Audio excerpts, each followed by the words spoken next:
7.85 लाख करोड़। यह सिर्फ एक नंबर नहीं है, यह भारत की नई डिफेंस फिलॉसफी का ऐलान है। कल पेश हुए बजट 2026-2027 में सरकार ने डिफेंस सेक्टर को पिछले साल के मुकाबले सीधे 15% का बड़ा जंप दिया है। क्या यह सिर्फ पाकिस्तान या चीन की चुनौतियों का जवाब है या फिर ऑपरेशन सिंदूर के बाद बदली हुई ग्राउंड रियलिटी का? आज हम इस बजट को डिकोड करेंगे बिना किसी शोर शराबे के, सिर्फ डेटा और लॉजिक के साथ। इस साल का रक्षा बजट भारत के कुल सरकारी खर्च का लगभग 14.6% है, यानी सरकार अपने हर 100 रुपए में से 14.6 रुपए सुरक्षा पर खर्च कर रही है। यह जीडीपी का लगभग 2% है। बजट को 3 हिस्सों में बांटा गया है। कैपिटल आउटलेट ये लगभग 2,19,000 करोड़ है। Second, salary 3.65 lakh crore. 3, pension 1.71 lakh crore. सबसे पहले बात करते हैं कैपिटल आउटलेट पर। इसमें 22% का भारी बढ़ोतरी की गई है। यह पैसा नए राफेल फाइटर जेट और कई प्रोजेक्ट्स में लगेंगे, जैसे 6 नई सबमरीन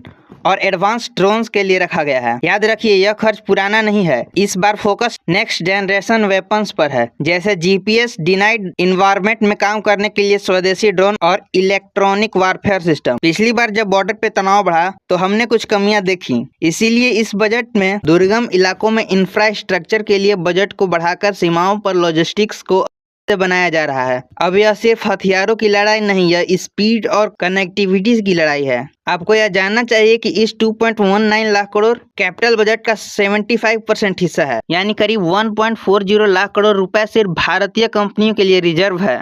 इसका मतलब हमारा टैक्स का पैसा विदेशों में नहीं जाएगा।